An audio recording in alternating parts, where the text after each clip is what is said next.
Hey everyone. Tonight we're going to talk about things from the Middle Ages. Things that people were sure would work, but didn't, annoyed everyone involved, and somehow lasted long enough for us to still use them.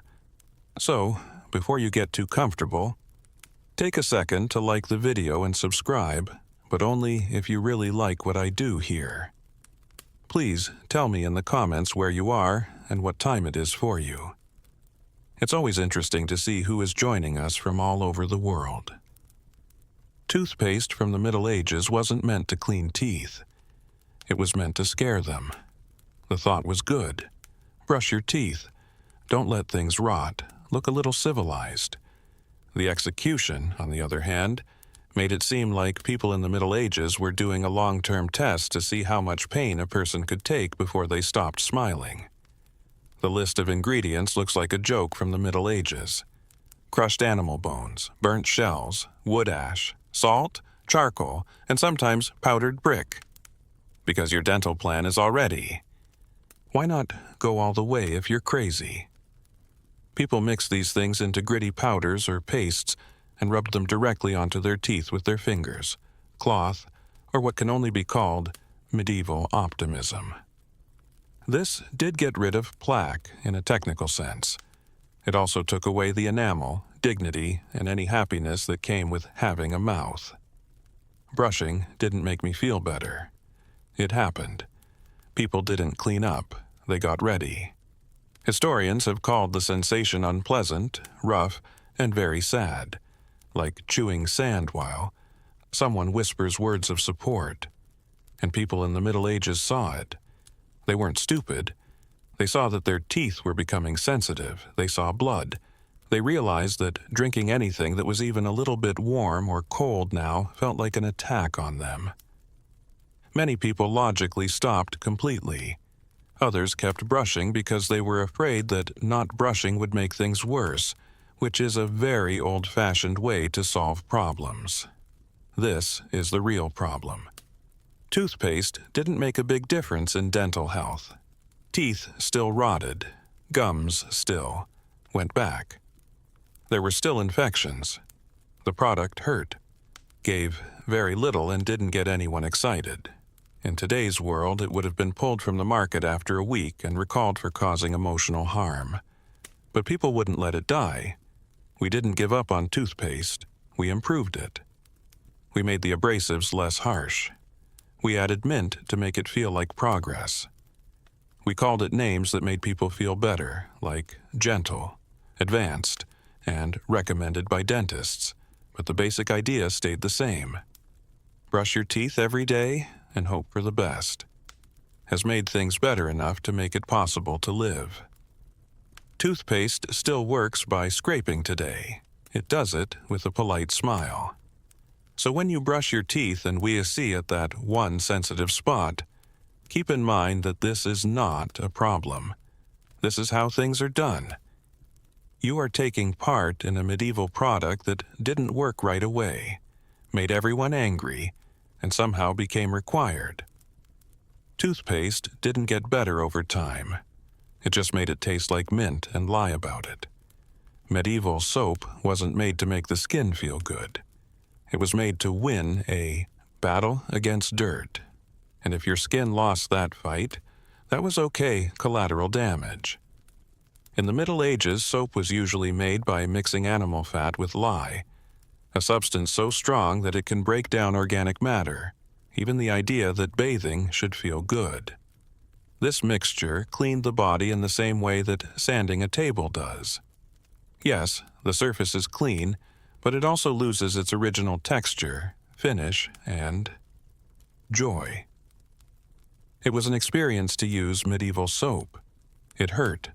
It dried the skin so much that cracking was not only possible, but also expected.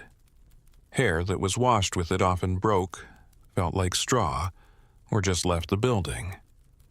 People were often bold, and no one knew if it was because of their age, stress, or the soap actively trying to get rid of them. Still, people kept using it. Why? Because the other option was to smell like life in the Middle Ages, which included animals, smoke, sweat, and fear of death.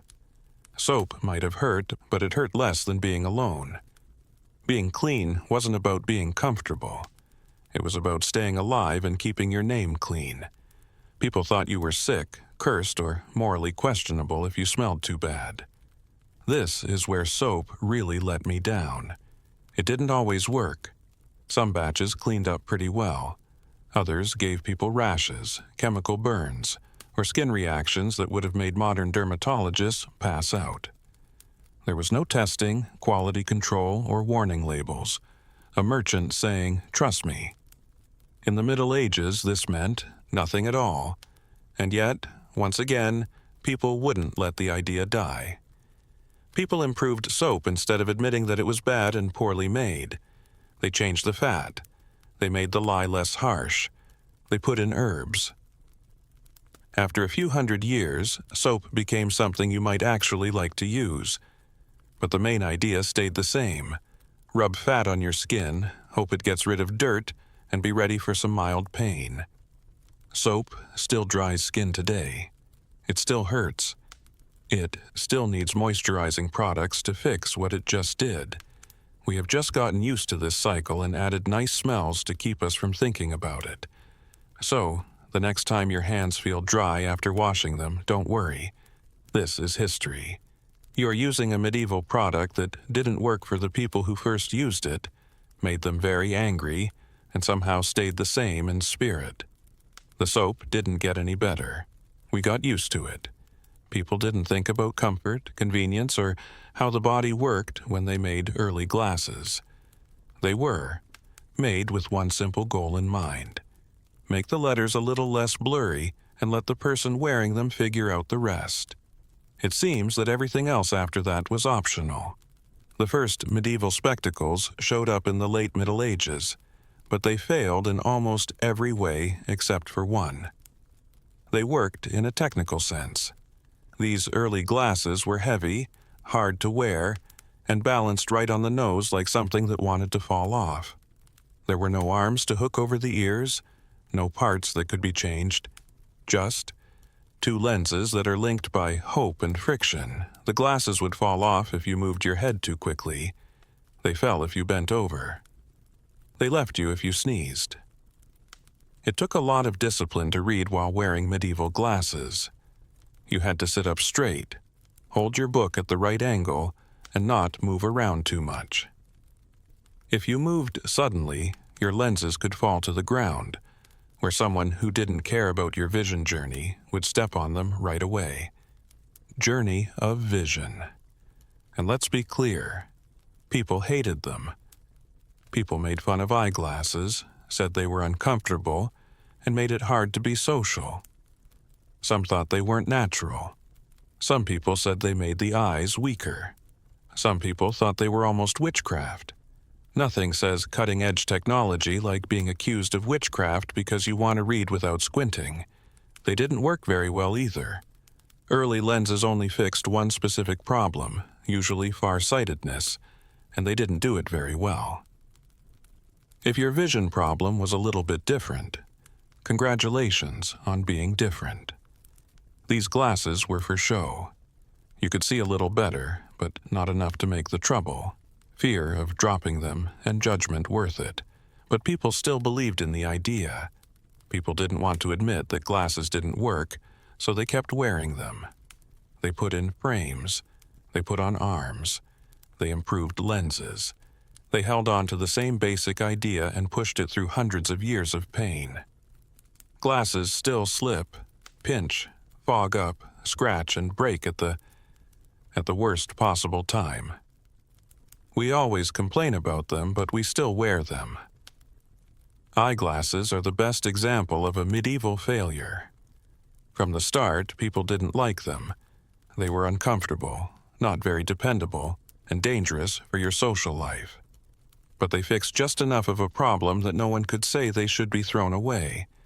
So, if your glasses slide down your nose or fog up as soon as you go outside, don't think this is bad design. This is how things are done.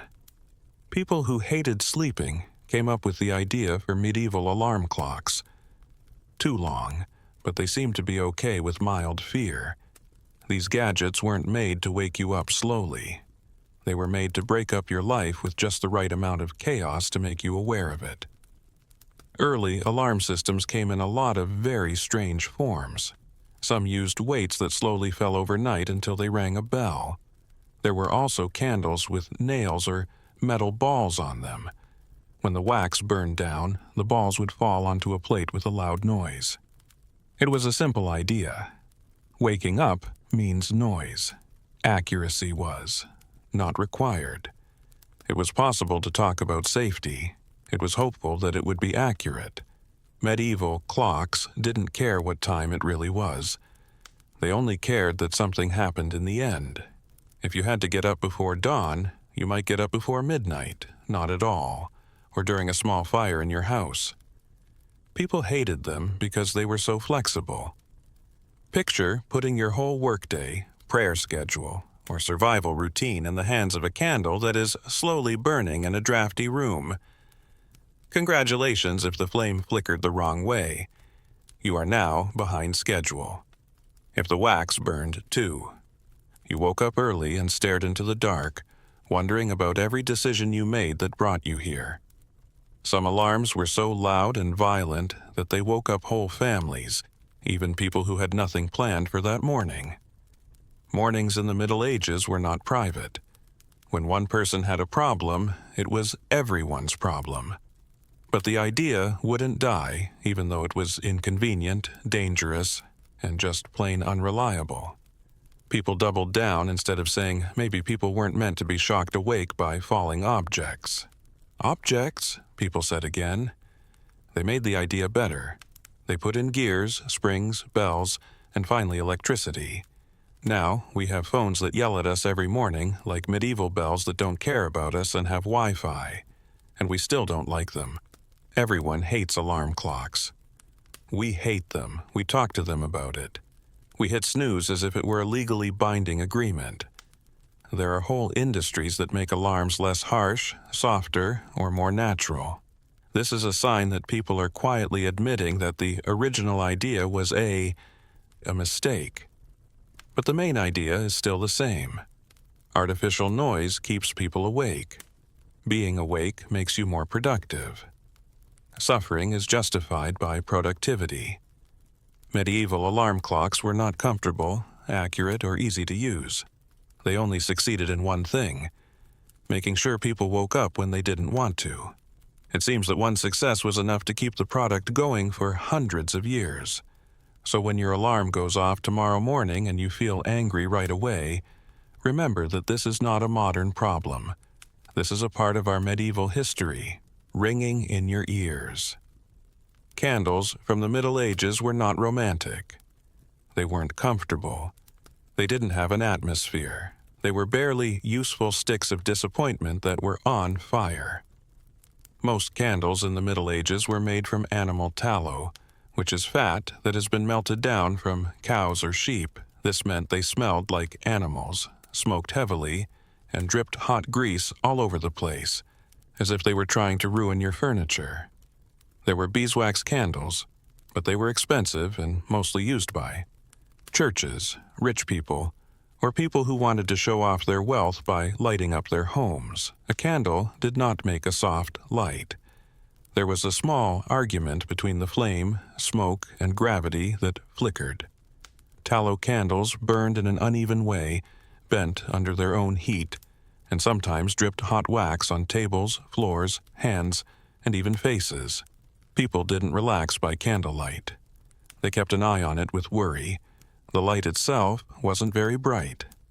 A single candle hardly lit up a room. 2 candles were a sign of wealth. 3 candles meant you were either rich or up to something shady. Reading by candlelight was hard on the eyes and often made me cough because the smoke would gather near the ceiling like an unwanted guest. But there were candles everywhere. Why? Because there was no other choice. Oil was needed for oil lamps. It was dangerous to use torches inside. Candles were bad, but they were easy to carry, easy to control, and only mildly dangerous. People put up with them, complained about them all the time, and kept using them. Candles didn't work at. Effectiveness. They weren't clean. They didn't make it comfortable. They didn't do a good job of keeping people safe. Records from the Middle Ages often mention fires caused by candles, and they usually end with phrases like tragic accident and everything burned down. But people still wouldn't let them go. We didn't give up on candles, we made them better. We made wicks better. We cleaned the wax. We cut down on smoke. And then, hundreds of years later, something strange happened. We started to buy them on our own. We called them relaxing. We smelled them. We lit them during baths and called it self-care, forgetting that people in the Middle Ages would have thought that candlelight was bad for their eyes and made them afraid of house fires. Candles are the best thing that failed in the Middle Ages. They never really worked well. They bothered everyone. They were dangerous, made a mess, and didn't work well. But they made it through. So the next time you light a candle and feel good about it, remember that it used to smell like a barn, burned down houses, and was only made because. There was no better choice for people. Candles did not get better over time. We just liked them more. They didn't make medieval mattresses to sleep on. People in the Middle Ages thought they were good enough for lying down. Comfort was not a goal of the design. There were rumors about comfort. Most mattresses in the Middle Ages were big fabric bags filled with straw, hay, dried leaves, or any other plant matter that animals hadn't eaten yet. If you had a lot of money, you got feathers instead, which sounds fancy until you realize that. Feathers flattened out in a few days and stabbed you through thin cloth like tiny needles that were judging you. Sleeping on a medieval mattress was more about fighting with gravity than getting a good night's sleep. The stuffing kept moving around. You lay down comfortably, but when you woke up, you were partly on the floor. You spent the night shifting around like a rotisserie chicken that was sorry. Straw was especially cruel. Broken stalks poked through the fabric, scratched skin, and even drew blood from time to time. It was great for bugs. Rats and mice moved in. Mold settled down quietly. If your mattress started to smell bad, that's great. Something had likely moved in for good. People in the Middle Ages knew this. They never stopped complaining. Writings from that time said that beds were uncomfortable, itchy, and not very reliable. The mattresses flattened out quickly and needed to be filled up all the time, which meant bringing in new straw and doing it all over again, like a curse that came back every year. This is where the product really fell short. Mattresses didn't help people sleep better. People woke up with sore, stiff, and tired. A lot of people had back pain. It was still hard to get a good night's sleep. In today's terms, medieval mattresses had terrible customer service and no quality control. But people still didn't want to give up on the idea. People didn't question whether it was smart to sleep on sacks of plant matter. They just did it again. They made the fabric better. They tried out different kinds of stuffing. They put mattresses on top of each other. After hundreds of years, we finally got foam, springs, and memory materials that still don't make everyone happy. We still complain about. Mattresses. Too soft, too hard, too hot, too costly. We are still fighting over how to sleep well after 800 years. The medieval mattress broke right away. It was dirty, uncomfortable, and tiring, but no one ever questioned the main idea, which was to put something soft in a bag and lie on it. So, when you wake up sore and blame your mattress, remember that this isn't a problem with modern life. This is a way of thinking about design from the Middle Ages, alive and well in your room. Not all medieval pillows were. Made to be comfortable. They were meant to be close to your head and remind you from time to time that comfort wasn't a big deal in the Middle Ages. It would have sounded too good to be true, maybe even sinful, and probably not needed to have a soft, supportive cushion under your neck. Early pillows were often made of straw, rags, or rough feathers and sewn into stiff fabric sacks that flattened right away. Some were so strong that they were almost like architectural features. Others were lumpy enough to be called land. No matter what, waking up feeling good was not part of the experience. And if you were poor, you might not have even had a pillow. You used your arm, a wooden block, or folded clothes. Congratulations if you were rich. You had a pillow that still hurt, but the stitching was better. Comfort didn't go up with income. It just changed the way it felt. In some places, pillows were made to be hard on purpose. People thought that being soft would make them lazy, vain, or have a bad spine, depending on who it was. You asked. Some people also thought that soft pillows made people morally weak, which is a strong claim for something that barely held up your head in the first place. Pillows also didn't work well for hygiene. They soaked up sweat, oils, drool, and any bugs that wanted to live there. It was rare to wash them. It was even less common to dry them correctly. Over time, pillows started to have their own personalities. None of them were nice. It was normal for your pillow to smell strange. The smell of everything was strange. Even with all of this, people in the Middle Ages still used pillows. Not because they worked well, but because it was hard to give up the idea of something under the head. The idea behind the product lived on, but it didn't work as a soft, clean, or durable product. We still argue about pillows today, whether memory foam or down is better, whether they should be firm or soft, and whether they should be cool or supportive. People in the Middle Ages accepted a problem without complaint, but now there are whole industries that fix it. Waking up feeling bad and pretending it was okay. Pillows still flatten, get too hot, and trap. Need to be replaced all the time because they get wet. We complain, but we still use them. We just buy more, hoping that the next one will finally fix what the last 10 couldn't. Pillows were a failure in the Middle Ages, but they became a tradition. They never worked quite right. They bothered everyone, but for some reason they are still necessary. So when you flip your pillow to the cool side tonight and feel a little better, remember that you are part of a long history of disappointment, but with better marketing. Buttons were not made to make life easier, more simple. They were made to make clothes more annoying while pretending to be smart. People in the Middle Ages used ties, pins, and laces instead of buttons. Simple systems that worked quickly and let you get out of your clothes without a long fight. But buttons changed everything. In the Middle Ages, buttons were first used as decorative status symbols, not as fasteners. They were small, hard to use, and proud of how useless they were. Instead of quickly securing clothes, they wanted time, accuracy, and patience.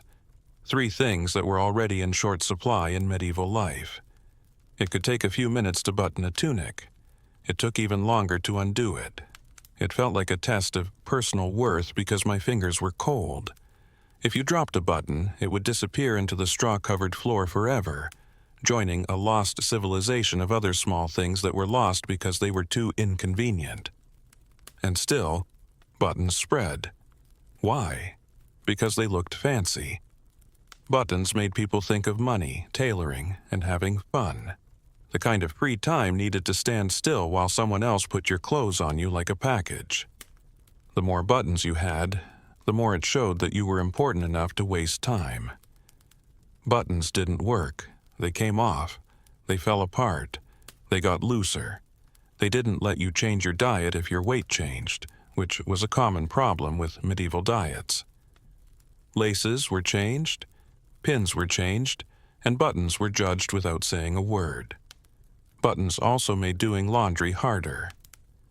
Washing clothes with buttons could cause damage, tangling, or breaking. Fixing them needed skill, thread, and good vision. All the things that medieval peasants didn't have a lot of. Still, people doubled down. We liked buttons instead of saying that they were worse than faster systems. We put in more buttons, smaller buttons, and buttons that looked nice but didn't do anything.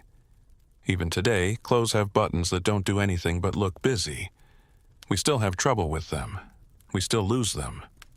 We still get angry when one goes off in public. Buttons are a great medieval failure product. It is slow, unnecessary, fragile, and annoying, but it has been able to stay the same for hundreds of years because it is so socially powerful. So the next time you button up your shirt and feel a little bit of anger, remember that this isn't bad design. This is medieval fashion winning a fight it never should have won. People in the Middle Ages didn't care about hygiene when they built public toilets. They were made to hold things in, and even that goal was met with scary optimism. The main idea was easy to understand. Choose a hole, get people to aim for it, and then let gravity do the rest. Science wasn't asked to this meeting. Most public toilets in the Middle Ages were long wooden benches with several holes cut into them. They were set over pits, rivers, or moving water if someone wanted to be brave. There were no walls, no privacy, and no room to yourself. It didn't matter if you wanted to or not, using the toilet was a group activity. There was talking, looking at each other, feeling bad, and cleanliness was just a thought. These bathrooms were rarely cleaned, often overflowing, and always smelled bad. The smell wasn't bad, it was a matter of structure. It stuck to buildings, it moved through the streets. It made itself known long before you got there, giving you time to think about your life choices. People in the Middle Ages didn't really connect toilets with getting sick, even though disease spread quickly. If you got sick, it was because of God, fate, or bad air, not the hole that everyone kept using all day. The idea failed miserably at sanitation, health, and respect. But the idea lived on. Instead of getting rid of shared bathrooms, people kept them. We made the pits better, added water, pipes, flushing, and signs telling people to wash their hands because, apparently, that still needed to be made clear hundreds of years later. Modern public restrooms are objectively better, but they still make people feel uncomfortable, anxious, and want to stay away. We still aren't sure if we should go in. We still make quick judgments about cleanliness. We still try not to touch surfaces whenever, as much as possible. The medieval experience lingers emotionally, if not structurally. People have never liked public restrooms. They have always been accepted. They don't make you feel comfortable. They don't respect privacy. They don't give you peace of mind. But they are necessary because the other option is much worse. Medieval public toilets didn't work because they fixed one problem but made many more. They got rid of trash, but not of life. They brought people together when they were at their most vulnerable and called it infrastructure. So, the next time you go into a public bathroom and feel a wave of doubt, remember that this feeling is not new. It runs in the family. You are taking part in a medieval solution that didn't work very well back then and doesn't work very well now. History didn't fix the toilets in public places. It just put indoors and hoped you wouldn't think too much about it. In the Middle Ages, umbrellas were not made to keep you dry. They were made to say something philosophical. I'm trying something in particular. I already feel bad about it. Old umbrellas were heavy, hard to use, and hated the wind. They were often made with wooden frames, stiff fabric, and no idea how to make things fly. Opening one in the wind wasn't really a way to protect yourself. It was more like an invitation to fight with nature in public. They hardly worked. Rain still came in from the sides. Wind turned them inside out long before that was a known flaw in engineering. And when they broke, which they did with great enthusiasm, they broke in a big way, snapping ribs and falling apart like spiders that were unhappy. Umbrellas were a social disaster. People thought you were strange, pretentious, or suspiciously foreign if you carried one. A lot of people thought that umbrellas were unmanly, useless, or an insult to God's weather choices. If it was raining, you had to deal with it. People thought it was weak to protect yourself, but umbrellas kept coming. Why? Because they were standing perfectly still on a calm day with a light rain. Kind of worked. and people have always been willing to put up with 90% failure if something works 10% of the time and looks somewhat advanced while doing it. Umbrellas also didn't work well for carrying around. They were big, stiff, and hard to carry when not in use, which was most of the time. People dragged them around like uncomfortable walking sticks, bumping into other people and saying sorry all the time. Instead of giving up on the idea, we improved it. We added frames that could be folded up. We made things lighter. We made the fabric better. We acted like this fixed the main problem. Even though modern umbrellas still break, flip over, and leave you when the weather gets too emotional, we still lose them. We still forget about them. We still buy cheap ones, even though we know they will die in a few weeks. Umbrellas are a medieval failure product that lived on hope alone. They never completely fixed the problem they were made to fix. They just gave the impression that they could control the rain. A false idea that people find very comforting. So, the next time when your umbrella turns inside out in public and you quietly fight it back into shape, remember that this is not bad modern engineering. This is medieval stubbornness happening right above your head. Locks from the Middle Ages weren't made to keep criminals out. They were made to make honest people feel good. The main idea was comforting. Put a piece of metal between your things and the rest of the world to sleep better at night. Sadly, the truth was much less comforting.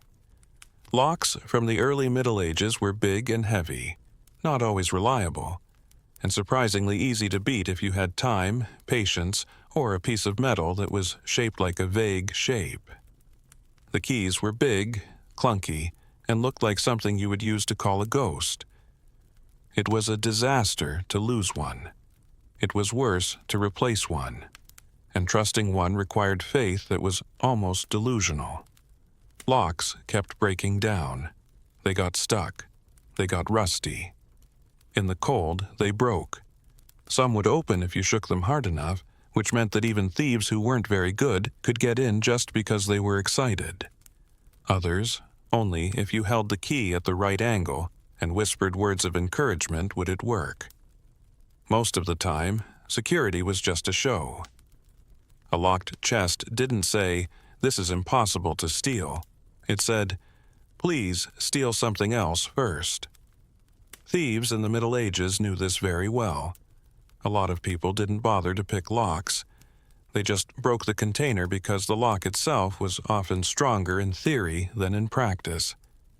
People really liked locks, though. Why? Because they offered mental peace of mind. A bad lock is better than no lock at all. It tells you that you cared, that you tried, and that you were part of the illusion that you had control over your things. People in the Middle Ages kept making locks better instead of giving up on them when they clearly didn't work. They made things more complicated. Wards, tumblers, and traps. Every new version promised safety but only caused minor problems. And we kept the idea going. Locks still break, keys still break, doors still get stuck, passwords still get lost, and security systems still get around. We still depend on small ways to keep everything we own safe, and we still feel let down when they don't come through for us. Locks are a great example of a medieval failure. They never completely stopped theft. They made it harder to get to. They needed to be fixed all the time. They lived because people need to feel safe about their things. So, the next time you lock a door and still feel like you need to check it again, remember that this kind of anxiety isn't new. It is medieval comfort at its best. Makeup in the Middle Ages was not made to make things look better. It was made to win a staring contest with death and make people think you were healthy enough to live through the week. People liked having pale skin because it made them look like they didn't work outside, didn't sweat, and weren't being crushed by peasant work. The answer was easy. Put white paint on your face and hope no one asks you too many questions. Lead was the most common ingredient. Yes, real lead. When ground into powder and put on the face, it made the desired ghostly paler while, slowly killing the person who wore it. After that, there were problems with the skin, hair loss, tooth decay, and the nervous system. People in the Middle Ages noticed the side effects. They just thought that beauty was worth it. Rouge wasn't any better. Made from crushed insects, poisonous minerals, or plants that should never have been put on skin. It made faces itch and caused rashes, lips cracked and cheeks burned. But the color was in style for a few hours, and that was all it took. Makeup was completely unsafe. It didn't work for skincare. It didn't work at health over the long term. In today's world, this product would have been recalled right away and banned by every government agency on Earth. But people didn't stop. People didn't stop using makeup when it hurt them. Instead, they improved it. They got rid of the most harmful poisons. They switched them out for things that were a little less poisonous. Eventually, we got to the point where makeup mostly doesn't kill you, which is a low but impressive standard. Makeup still makes skin feel bad, even now. It blocks pores. It makes you break out. It needs routines for completely removing the damage it just did. Just like people in the Middle Ages, we put on products in the morning and fix the damage they do at night. Just now, with better lighting and more mirrors. Everyone knew makeup was bad in the Middle Ages, so it was a failure. They saw what had happened. They felt the pain. They were unhappy. And they kept using it anyway because they cared more about what other people thought than their own health or comfort. So the next time your skin reacts badly to a makeup product and you sigh in. Resignation. Keep in mind that this is not a modern problem. These are beauty standards from the Middle Ages that won't die.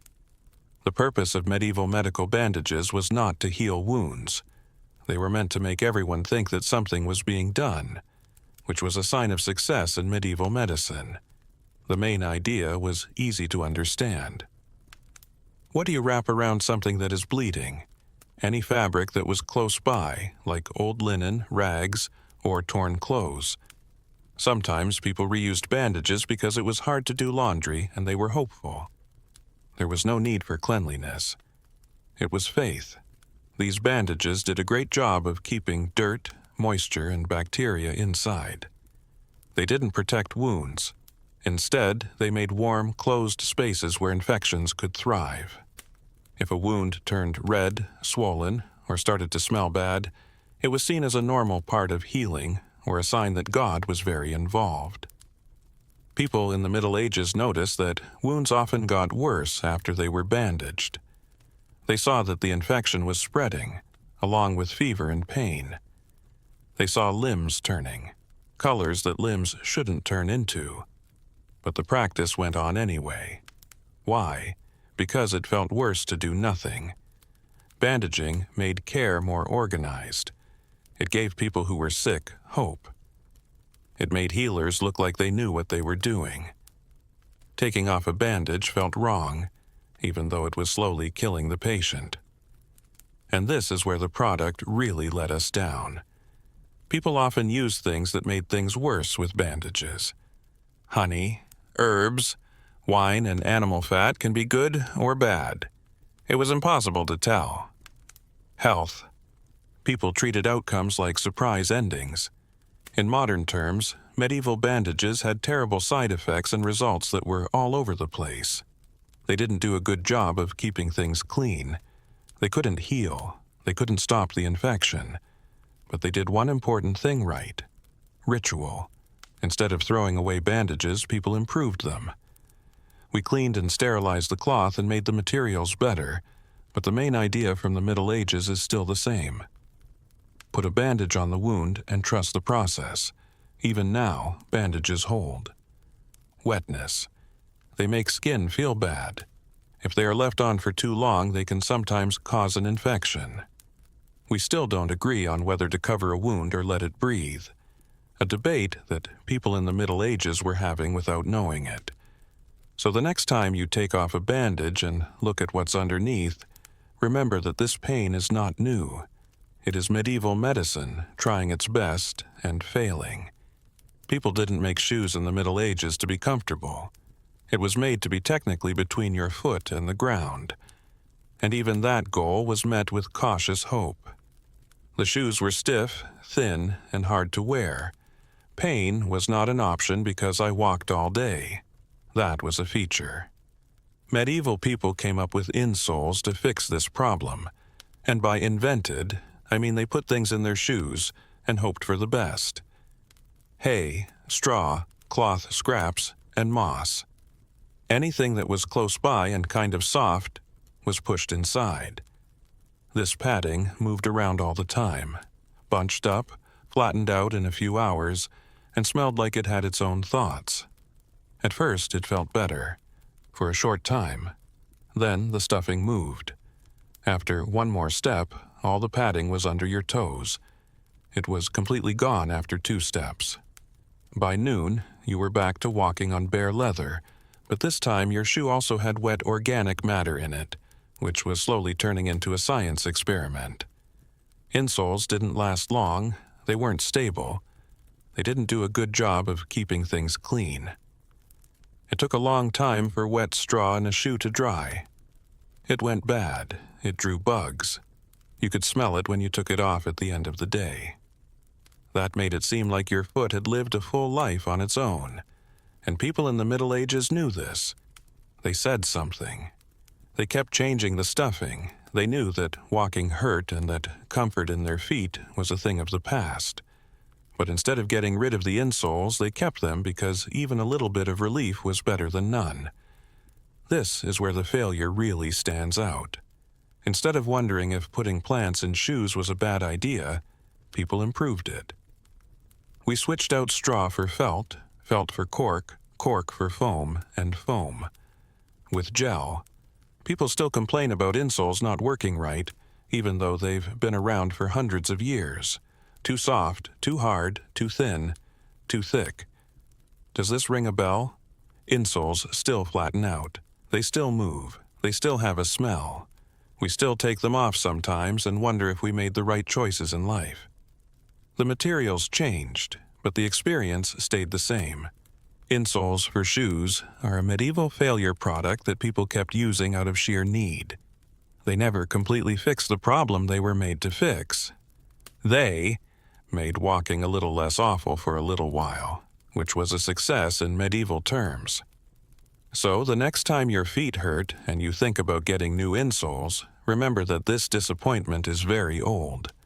You are literally and emotionally walking in the footsteps of people from the Middle Ages. The paperwork from the Middle Ages wasn't meant to make things easier. It was made to exist, grow, and slowly wear down the will of everyone involved. As soon as medieval societies found out about paper records, they asked the most dangerous question in history. What if we wrote this down again? Everything that needed paper, like charters, permits, tax records, guild memberships, land deeds, church documents, and more. And not just one copy, there were many copies kept in different places, written by hand, slowly, painfully, and often wrong. The process failed to be efficient right away. It took hours, days, or even weeks to copy documents. There were a lot of mistakes. Making corrections was hard. People got into fights over typos or ink that had smudged. If your document was lost, burned, stolen, or eaten by mice, congratulations. History had just changed your legal status, and people in the Middle Ages hated it. People at the time complained a lot about clerks, delays, language that was hard to understand, and things that went on and on. People traveled a long way only to be told they were missing a document they had never been told about. Does this sound familiar? Okay, that means the system is doing what it was made to do. Paper bureaucracy didn't work because it made more problems than it solved. It made decisions take longer. It gave power to one person. It was good for people who could read, write, and pay for scribes. For everyone else, paperwork was a maze that made you tired so you would do what you were told. But people still held on to it like a bad habit. Medieval societies didn't make systems simpler. They made them bigger. More forms, more seals, more signatures, and more levels of approval. Every issue turned into a paperwork issue, and the problem itself became the paperwork. Nothing has changed since then except for the medium. We still fill out forms. Fill out forms. We still say the same things over and over. We still send in papers only to be told that they are missing one small piece of information. Digital paper. But the anger stayed perfectly intact. We still make fun of red tape. We still have to deal with it. We still think it's unavoidable. Paper bureaucracy is the worst thing that ever happened in the Middle Ages because it never worked well, never made people happy, and never made things clear. But it lived on because institutions liked it. It made things easier for those in charge and harder for everyone else. So, the next time you fill out a form that asks for the same information 3 times and then rejects it anyway, remember that this is not how things work now. This is how things were run in the Middle Ages, alive, well, and still taking up your time. Mary Shell grew up in a family where ideas were more important than safety, comfort, or reputation. Her life was shaped by intelligence, controversy, and loss from the time she was born in 1797. She was the daughter of 2 of Britain's most radical thinkers, whose names. Some people praised them, while others were suspicious of them. Her father, William Godwin, thought that reason, education, and moral improvement could help society get back on track. Mary de Wollstonecraft, her mother, wrote one of the most daring books of the time. She said that women were not naturally inferior, but that they were denied education and independence. Mary's mother was never there for her. Wollstonecraft died just 10 days after giving birth, leaving behind a newborn daughter and a legacy that would follow Mary for the rest of her life. Mary grew up with a hole in her heart that she could never fill. Later, she would go to her mother's grave to read, write, and think, using it as both a shrine and a school. In her early life, death was not just an idea. It was personal, important, and life-changing. Her father raised her around books, arguments, and visits from smart people. A lot of writers, philosophers, and political radicals came to the house to talk about revolution, justice, and the future of humanity. This wasn't a kind or safe childhood. Godwin thought that children should be taught by reason instead of punishment, but his ideas didn't always come across as kind. Mary's mind was busy, but she was sad because her father had married someone else. Mary's stepmother liked her own kids better than Mary, and Mary often felt like she didn't belong in her own home. But books were still her safe place. She learned about history, poetry, philosophy, and science when she was young, which helped her imagination grow. Being alone. She learned early on that ideas have consequences and that thinking outside the box can get you praise or criticism. She would remember this lesson for the rest of her life. From the very beginning, Mary Shell was at the crossroads of creation and loss, brilliance and sadness. She was born into a world of new ideas, but also into a world of silence left by death. One day, that conflict between wanting to learn more and feeling bad would lead to one of the most famous stories ever written. Mary Shell was already restless by the time she was a teenager. Not physically, but emotionally, the world inside her father's house felt small. Ideas came easily, but love did not. She met a man during this weak time who seemed to have everything she wanted: passion, rebellion, and poetic fire. Percy Bysshe Shell was his name. When they met, Percy was already married. In early 19th century England, this was not a small problem. It was a social landmine. He was a radical poet, an atheist, and a troublemaker in politics.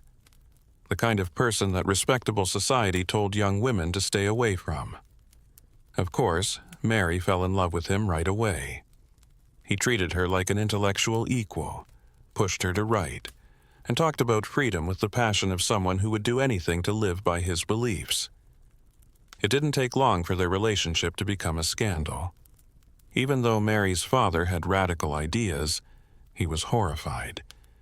He had written about free love in theory, but it was a whole different story when he saw his teenage daughter run off with a married man. But Mary didn't give up. In 1814, she and Percy left England together with Claire Claremont, Mary's stepsister. It wasn't a romantic honeymoon. It was more like a crazy act of rebellion. It was hard, uncomfortable, and often miserable for them to travel through France, Switzerland, and Germany. They walked, didn't sleep well, ran out of money, and were always unsure of what would happen next. But for Mary, this escape was intoxicating. She knew that society would never forgive her for choosing love and freedom over obedience. At the age of 16, she had cut herself off from polite society with amazing determination. It was hard on my emotions. There was no answer to letters from home. Friends became distant. Respectable doors are now permanently closed. But Mary learned something very important during this time. It cost a lot to be free, but it cost even more to give in. She was no longer just the daughter of famous people. She was now the writer of her own scandal. This time in exile made her tougher. She learned that love was not a fairy tale, but a powerful force that could both destroy and inspire. These lessons about loyalty, rebellion, and the results of actions would soon lead her to write some of the most evil and powerful things she ever did. Mary Shell came to Switzerland in 1816, looking for beauty and inspiration. Instead, she found darkness, literal and mental. People would remember that year as the year without a summer because of a huge volcanic eruption that sent ash into the air and blocked out the sun. It rained all the time, and it was cold. The skies stayed gray. Days seemed to end too soon. For Mary, the sadness got into everything. She and Percy Bysshe moved to a place near Lake Geneva, not far from Lord Byron's rented villa. Byron was already famous for being a genius and a bad person. Poets, lovers, and restless minds all gathered there. They spent their days stuck inside, reading German ghost stories by candlelight and arguing about science, life, and the soul. People started talking about electricity, galvanism, and the scary idea that life could be made by people. Byron was the one who made the challenge. Everyone should write a story about a ghost. Mary had a hard time at first. Nights went by with no ideas, just worry. She felt like an observer instead of a creator, with all the smart men around her.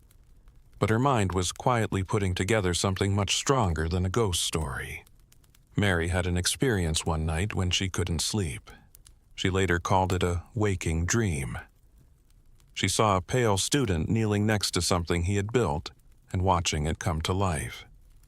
The horror wasn't just in the creature. It was also in the person who made it, who was scared of how well it worked. The picture suddenly became very clear to her and she couldn't ignore it. This story wasn't about monsters in the usual way. It was about making things without having to take care of them, having goals without being able to see the future, and being alone in the world without anyone wanting you. Mary drew from everything without thinking about it. She knew. Her mother died after giving birth, her father was cold and idealistic, and she had been through abandonment and loss herself. The idea for Frankenstein or the modern Prometheus came from that night without sleep. It didn't come from comfort or joy. It came from being alone, scared, and thinking deeply about what it means to bring a child into the world. That dark summer was a turning point. Mary was no longer just taking in ideas. She was changing them. She thought of a strong spark in a world without sunlight, enough to bring the dead back to life. And in doing so, changed literature forever without anyone noticing. Mary Shelley did not immediately become famous after writing Frankenstein. Instead, the years that followed were filled with a much more personal and painful education, motherhood, and the loss of loved ones over and over again. Mary got pregnant for the first time when she was still in her late teens. The baby was born too soon and only lived for a few days. Mary wrote about the event in her journal with quiet restraint, but the pain. It was clear what she meant. She hoped that the baby would come back to life and be warm by the fire. It was a scary picture that fit eerily with the ideas that were already forming in her mind. There were more pregnancies, and with them more tragedies for Mary's children. Only one of them lived to be an adult. With each loss, she learned more about grief, duty, and how cruelly random life can be. She didn't think of these as abstract ideas. They were real things that happened. Percy Shelley was interested in poetry, and Mary often had to deal with the physical and emotional effects of their shared life because ideals were always pushing her. The difference between making something and breaking it became clear. Giving life meant risking unbearable pain. To love deeply was to welcome destruction. These events made Frankenstein's emotional core stronger, turning it from a smart philosophical experiment into something much more human. The creature's abandonment, its desire for connection, and its anger at being turned down all carried the burden of Mary's individual losses. Mary also had to deal with being alone during this time. People were very hard on her for living an unusual life and for doing things that other people did without thinking. People in respectable society thought she was reckless, rude, and even dangerous. But she kept writing, editing, and thinking, even when she was tired, sad, and worried about money. Frankenstein was finally published in 1818 without a name. A lot of people thought the author was a man. Some critics liked the novel's originality while criticizing its unsettling ideas. Some people were worried that a young person could write such a dark and philosophical book. Mary quietly watched as her creation came to life. Like the creature in her book, she was misunderstood, debated, and judged without mercy. Mary Shelley had something permanent carved into her by being a mother and grieving. They took away the illusions of youth and gave them a deeper, darker clarity. She learned that life was fragile. Making was dangerous, and love had effects that no one could fully control. Mary Shelley found that being famous didn't make her feel safe as Frankenstein started to spread and get people talking. The book got a lot of attention, sparked a lot of debate, and made people want to read it, but it didn't make much money. Mary and her husband were still having trouble with money, even though most of the money went to publishers. It turned out that being famous wasn't a good way to get food, warmth, or stability. Mary was finally able to settle down in 1816 after years of scandal and uncertainty. Finally, tied the knot with Percy Bysshe. Tragedy made the marriage possible. Percy's first wife killed herself by drowning, which cast a long shadow over their marriage. The marriage gave them some social legitimacy, but it didn't help with their deeper problems. Percy stayed brilliant, idealistic, and more impractical. He lost money almost as soon as it came in. He gave a lot of money to friends, causes, and strangers, while Mary quietly worried about money, kids, and staying alive. Things got harder between them. Percy's strong feelings could be tiring, and his belief in free love often made Mary feel left out and insecure. She thought he was a genius, but she also had to deal with the reality of his actions, like making moves, keeping track of money, and dealing with the consequences of his carelessness. He wrote poems that were meant to last forever, but Mary had to think about what would happen tomorrow. Even so, she kept writing. She worked on Frankenstein again, wrote essays and reviews, and started work on new stories. But her husband's reputation still overshadowed her own as a writer. People often talked about her as Percy Shell's wife instead of as an author, which downplayed her accomplishments. No matter where they went, they were always poor. They moved around a lot to get away from their creditors and find cheaper places to live. This instability made Mary feel even more out of place. Home was never permanent, and safety always felt like it could change. But these years made her voice better. She became more disciplined, sharper, and aware of how much idealism costs when it doesn't come with responsibility. During this time, Mary Shell had to face a harsh truth. Imagination alone could not support a life. It took a lot of work to create. Genius required sacrifice, and love, regardless of its intensity, could deteriorate under the burdens of hunger, sorrow, and unfulfilled expectations. The conflict between vision and survival would continue to be a major theme in her life and work. Mary Shell and Percy Bysshe Shell left by the early 1820s. England to Italy, hoping that distance would fix what being close had not been able to. Italy promised beauty, warmth, and a lower cost of living. It also gave them a way to get away from creditors, judgment, and the ghosts of their past decisions. For a while, the move seemed to work. The landscapes were bright, the cities were old and full of life, and the intellectual circles were exciting. But the same cracks were still there, even though they weren't visible. Italy turned into a place of opposites. There were times when I was truly happy. Long walks, reading together, and talking about art and history. But these were cut short by tragedy over and over again.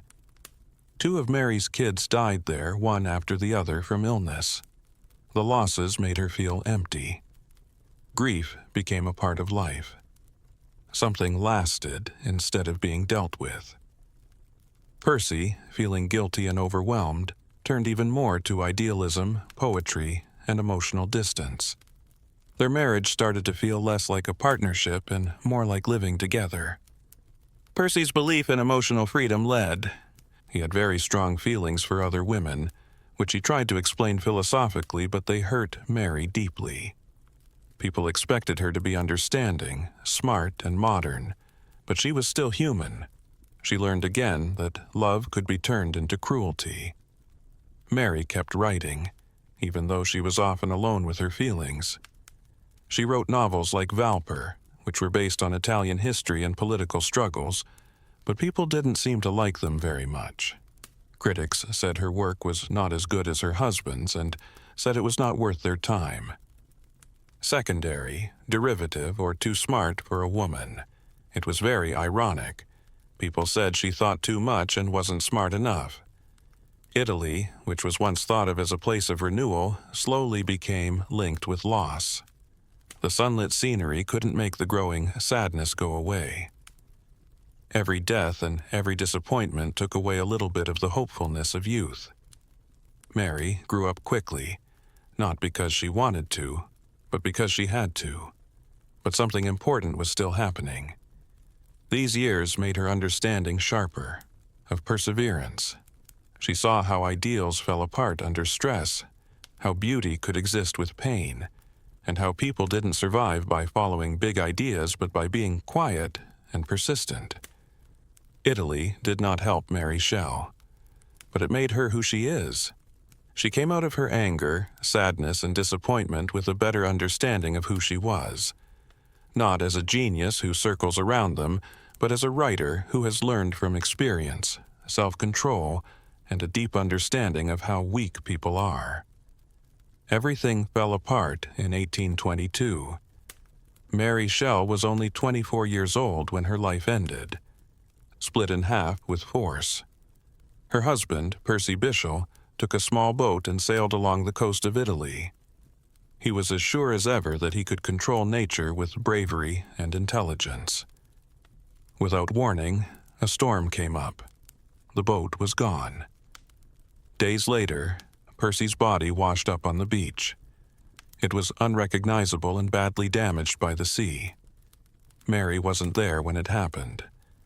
Others told her about his death, so she had to picture the last moments instead of seeing them. There was no doubt about it. Percy had been a lot of things: smart, careless, tiring, and motivating. But he was the center of her adult life. Not only was there grief after his death, but also silence. No more fighting, no more making up, and no chance of things getting better. The results were bad. Friends held a strange, improvised ceremony on the beach to cremate Percy's body. Mary didn't see it. She couldn't. Later, she kept his heart literally preserved among his papers, which is a detail that is often exaggerated but very telling. Mary's memories were real. Loss was. Something you carried with you, not something you got over. She was now a widow with a son who was still alive, and she had to deal with an unforgiving reality. There was no tragic love story here, just duty. She went back to England with less money, fewer friends, and a greater risk of being socially vulnerable.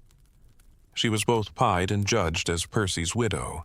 His family ran his estate and limited her financial support, which meant she had to be very careful in her negotiations just to stay alive.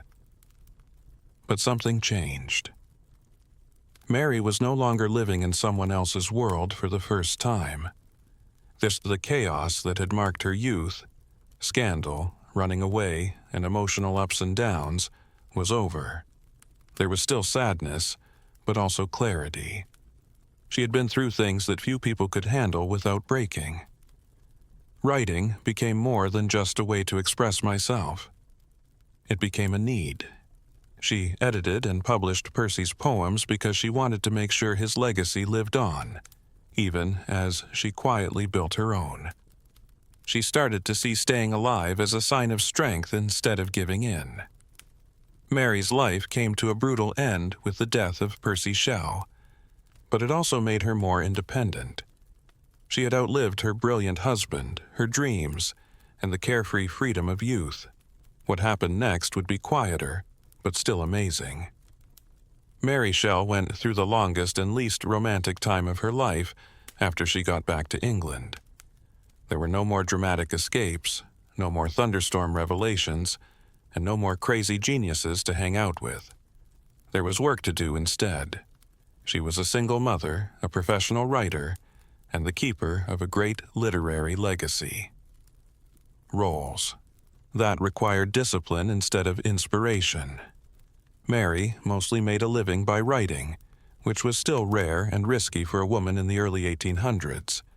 She wrote novels, biographies, essays, travel writing, and short stories, and she often wrote for magazines and annuals. The Last Man and other works looked at themes like being alone, disease, and the end of civilization. Critics thought the subjects were strange and hard to sell. A lot of people didn't understand how personal these stories were. Mary was, writing about how to live in a world where you don't know anyone. She also became the main editor of Percy Bysshe's work at the same time.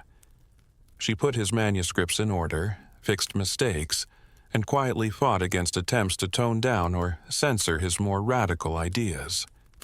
A lot of Percy's poetry would probably have been lost or changed if it weren't for her.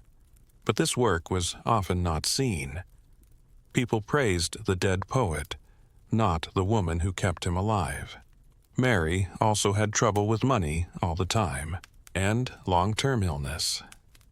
In her later years, she had headaches, weakness, and times when she could barely move. Still, she kept writing, not because she wanted to, but because she had to. She was no longer looking for praise. She was staying free. What made this time stand out was not the drama, but the resistance. Mary would not go back to being unknown or dependent. She didn't get married again, even though it might have helped her with her money problems. Instead, she chose to be independent in a society that stopped it. She quietly and steadily lived by the rules her parents had written about. Even though critics didn't like her later work, Mary Shell stayed politically aware and intellectually engaged. She kept an eye on revolutions in other countries, backed reformist causes, and never gave up on the idea that literature could change how people think about right and wrong. This part of her life wasn't very exciting, but it showed something that isn't seen very often. Young people rebelling. Staying power. Mary Shelley showed that survival is possible, could be a radical act, and that creation didn't stop with tragedy. It could go on patiently against the odds. People had a strange idea of Mary Shelley by the time she reached her last years. Famous but not understood, praised but not talked about. For many readers, she was still the teenage girl who wrote Frankenstein during a stormy summer.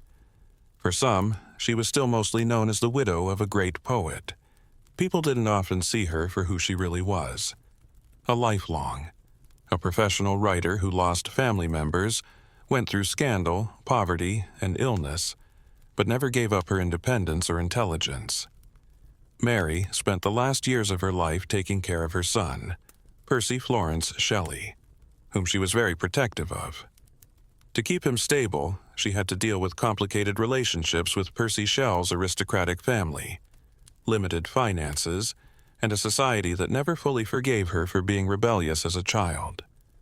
Respectability, which she had been denied, became a tool she used wisely. Instead of a value she was worried about. Her health got worse and worse. Chronic pain, weakness, and neurological symptoms made it hard to get through the day. But she kept reading, thinking, and writing as long as she could. She changed things she had already written, thought about her past, and watched as Frankenstein became a completely different person. The book was changed, sensationalized, and made easier to understand for the stage.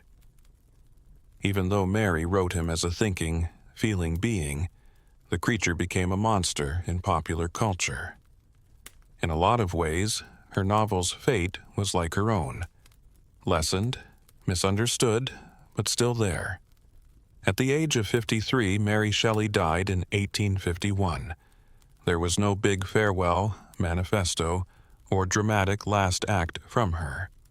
Instead, she left behind something much more lasting, a body of work that kept asking hard questions. What do people who make things owe to those things? What happens when people stop being responsible in the name of progress? How much solitude can a person withstand before they get angry or mean? Her reputation changed over time. Scholars started to see how deep her ideas were, how politically aware she was, and how she changed science fiction, Gothic literature, and feminist thought. She was no longer just the woman who wrote Frankenstein. She was a thinker who had been through a lot of pain, survival, and constant watching. Mary Shelley outlived almost everyone who had once been important to her. In doing so, she claimed something that was rare for a woman of her time, the right to write her own life. That might have been her best work. Before the glass pyramids and quiet galleries, the Louvre was a much more useful and brutal place. Paris wasn't the beautiful cultural capital it would become until the late 12th century. It was a growing city in the Middle Ages that was easy to invade, especially from the northwest. King Philip Augustus ordered the building of a huge stone fortress on the edge of the city, where the Louvre is now, to keep it safe. This first Louvre was not built to give ideas. It was made to scare people. Thick limestone walls rose from the ground, supported by towers, and were surrounded by a moat that was fed by the Seine. In the middle was a huge, cold, windowless keep that stood out. Soldiers with weapons patrolled the walls, and below them the city was always reminded that royal power was close by. The fortress protected people and sent out warnings. The king could see the boats on the river from here and control who could get into Paris. It was a statement of power carved into stone. The inside was very bad. This was not a comfortable palace. The rooms were dark, wet, and built for defense, not beauty. The first corridors of the Louvre didn't echo with the footsteps of tourists. They echoed with armor, boots, and the tension of being ready for a siege. But even at this early stage, the Louvre started to build up layers, both real and symbolic. People were kept in prison inside its walls.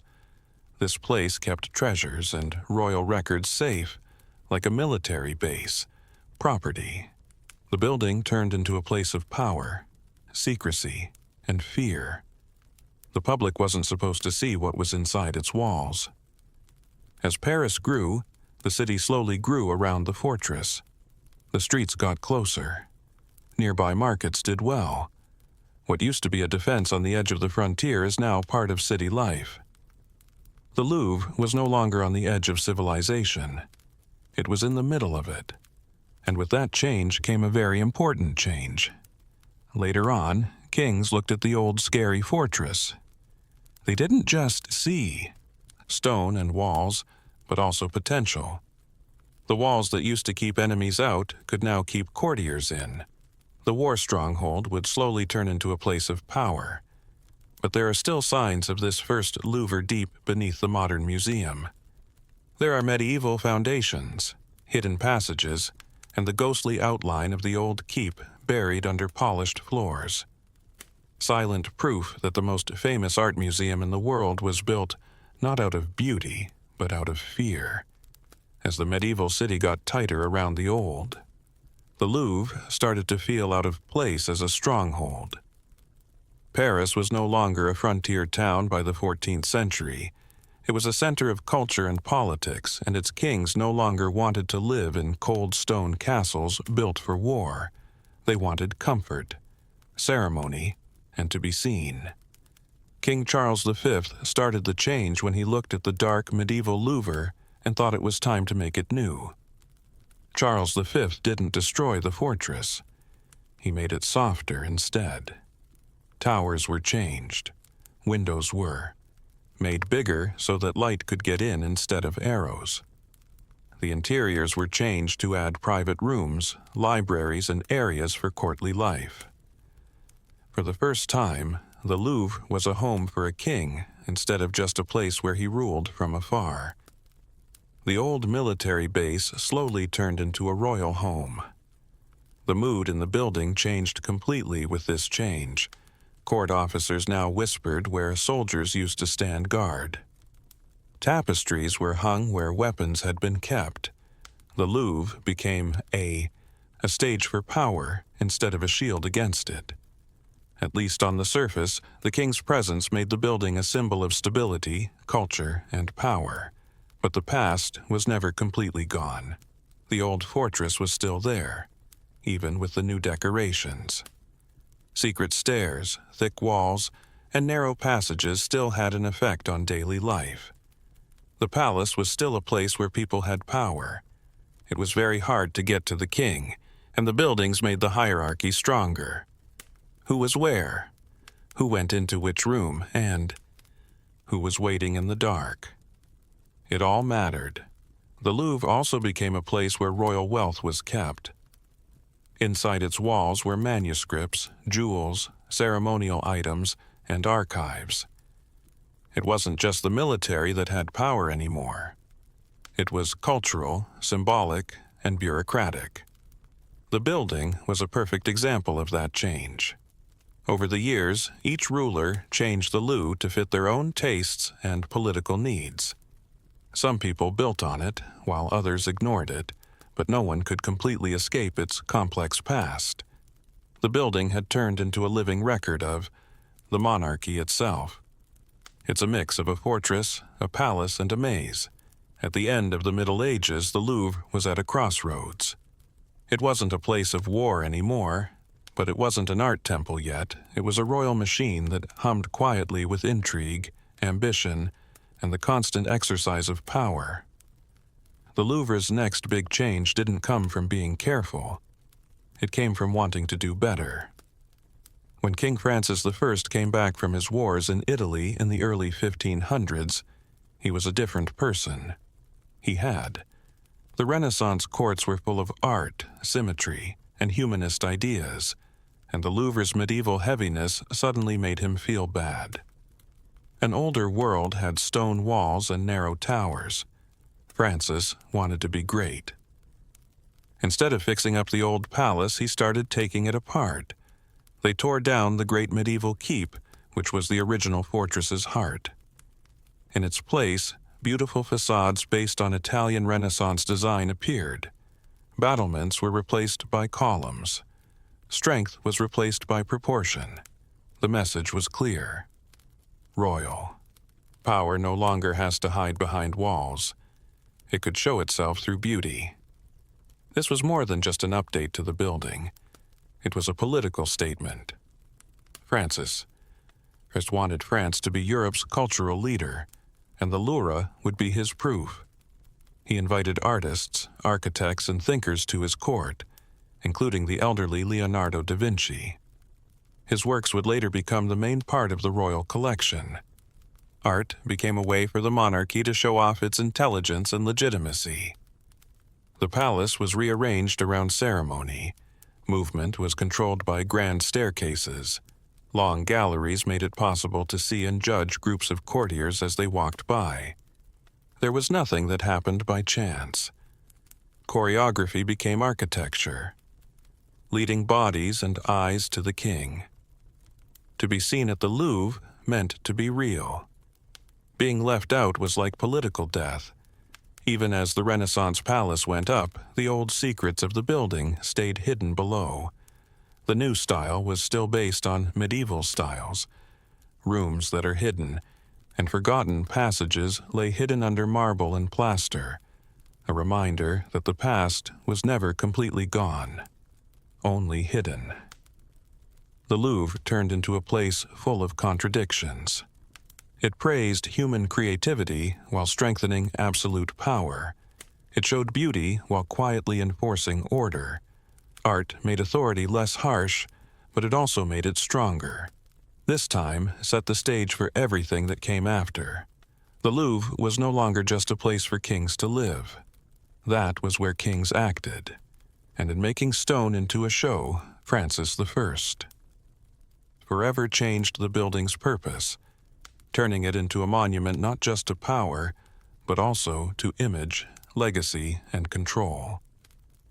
By the end of the Renaissance, the Louvre had changed from a home to a pressure chamber.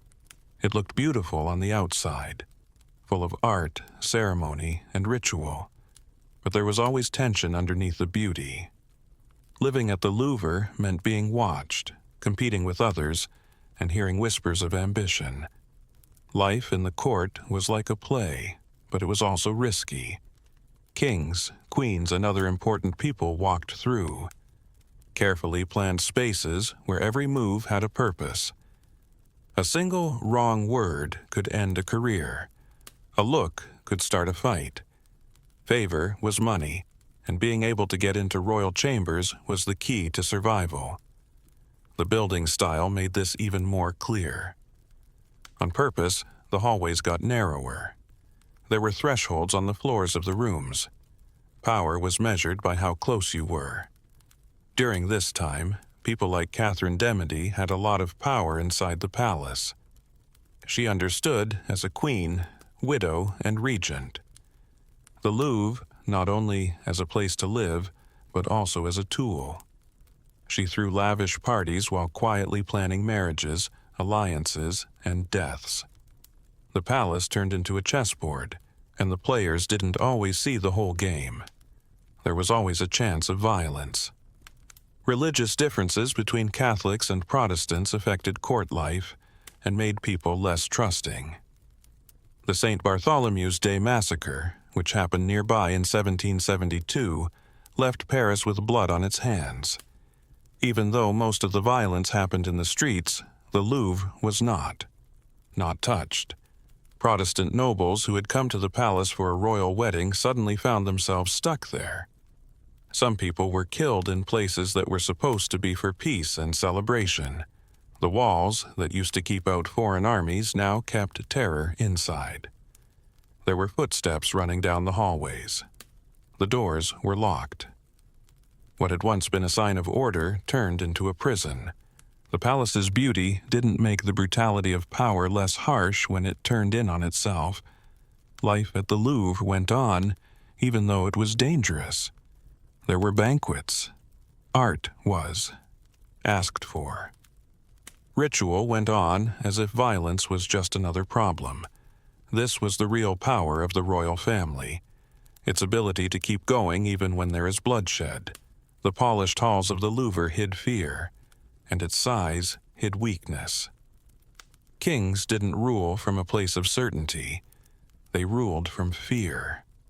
Every smile had a plan behind it. Every party could end in disaster. By the end of this time, the Louvre had become a monument to contradiction, a beautiful palace built on top of fear. Even when official history tried to forget, its walls remembered everything. The Louvre was turned down by the very monarchy that had built it, even though it was beautiful and had a long history. That turning point happened when King Louis XIV ruled. He was obsessed with control, which changed the way royal power worked and slowly emptied the Louvre. Louis XIV took over a kingdom that had been hurt by rebellion. As a child, he had to deal with the chaos of the Fronde, a series of uprisings that made the royal family leave Paris. The memory never. He left. Louis saw the city as dangerous, unpredictable, and always ready to fight back. The Louvre, which is in the middle of Paris, was no longer a sign of power. It was a risk. His answer was very different. Instead of ruling from inside the city, Louis left it completely. He turned a small hunting lodge outside of Paris into the huge palace of Versailles, which was meant to keep the king away from the people and keep the nobles trapped in a never-ending show of loyalty. Strength would no longer be talked about in small hallways. It would spread out from a single center that couldn't be touched. When the court moved to Versailles, the Louvre was left behind, still standing but no longer useful in politics. The big halls went quiet. The courtiers were gone. The rituals that used to fill its rooms moved west, leaving the palace in an awkward state of limbo. It was no longer a home for the royals, but it was too important to give up completely. Instead, the Louvre was used for something else. Artists and royal workshops were set up. Inside its walls, people who painted, sculpted, and built things moved into places that used to be for nobles. For the first time, making things took the place of ceremony as the building's main activity. This change was small but very important. The Palace of Kings started its long journey to become a cultural center. But the change wasn't made out of kindness. Louis XIV did not open the Louvre to help artists get ahead. He just didn't need the space anymore. Like everything else, art was still under royal control.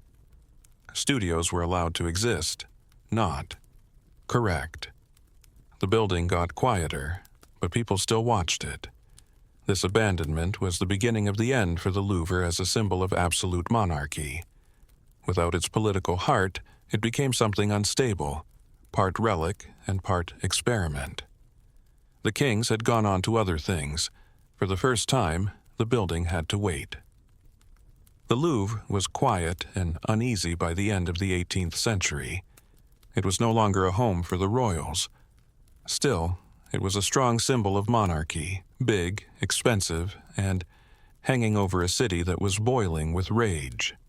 While artists worked in its galleries and administrators argued about what it should be used for, the political situation in Paris was beginning to change. The Louvre's meaning changed overnight when the French Revolution started. Suddenly, the palace that had once been a symbol of royal power became property of the people. Kings no longer ruled from within its walls, but their spirits still haunted every hallway. The revolutionaries knew how to use symbols well. If the old order was to be, it had to be rebuilt, and its monuments had to be restored. As the monarchy fell apart and crowds filled the streets, royal collections were taken. Paintings, sculptures, scientific tools, and decorative items that were once only for the rich were made national property. The Louvre was no longer a palace waiting for kings who would never come back. It was about to turn into something that had never happened before, The Louvre officially opened as a public museum in 1793, which was the most radical time of the Revolution. This was not a cultural act. Kindness. It was a war of ideas. Art became proof that the country, not the king, was now the rightful heir to France's culture. Going through the galleries became a political act, but the change was a mess. The same halls that now showed great works of art had recently been full of fear. Executions went on outside. Inside, curators hurried to catalog and protect things from theft, vandalism, and neglect. The building was stuck between being enlightened and scared. The funny thing was, sharp. In theory, everyone could now get into a palace that had been built to keep people out. People who weren't important walked through areas that were once protected by rules and power, looking at treasures they weren't supposed to see. The Louvre was now a stage for a new experiment in which everyone could share the culture. Not everything made it through unscathed. In the chaos, some works of art were broken, others were sold, and still others were stolen. Revolutionary fervor did not consistently differentiate between oppression and historical context, but the idea lived on. The Louvre was rebuilt not as a symbol of kings, but as a national monument. This chapter was the biggest change the building had ever seen in its long life. The castle had turned into a palace. The palace was now a museum, and power changed hands quietly under the marble floors, this time without asking permission. The Revolution made the Louvre a museum of the people, but the Empire made it a museum of power. When Napoleon Bonaparte went from being a general to being a ruler, he knew, right away, what the Louvre could turn into.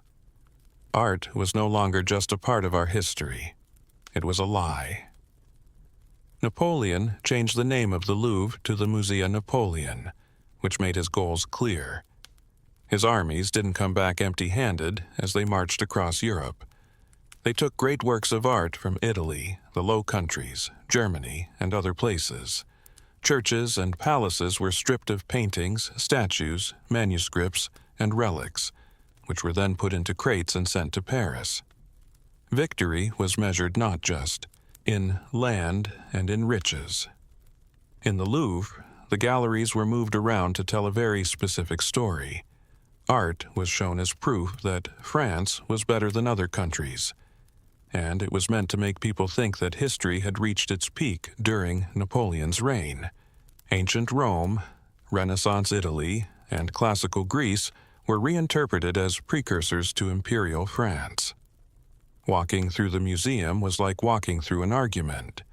This was not a sneaky theft. It was planned, open, and without apology. Napoleon thought Paris should be. The Louvre would be the altar of the world's culture. There was a split between artists and scholars. Some were excited to see collections that had never been seen before, while others were upset by the violence that made it possible. The experience was too much for visitors. There has never been so much of Europe's cultural heritage in one place before. The Louvre became a place for people from other countries, as well as citizens, to see what had been taken from them. But empires don't last long. When Napoleon died, the question of who owns it came back with a bang. Countries that lost wanted their art back. The crates were opened again. People looked closely at the catalogs. A lot of works were sent back home, but not all of them. Some things quietly stayed behind and became part of the permanent collection. The Louvre's identity was forever changed by this time. It showed the uncomfortable truth that museums are not places where everyone is equal. They show power, victory, and choice. What you see is often what survived being in charge. The Musée Napoleon went away, with the empire, but its legacy lived on. The Louvre got bigger, richer, and more controversial than ever. It was a palace of art built partly on stolen goods, and its beauty is tied to the violence that went into making it. The Louvre had found its new identity as a museum by the 19th century. But its past was not completely gone.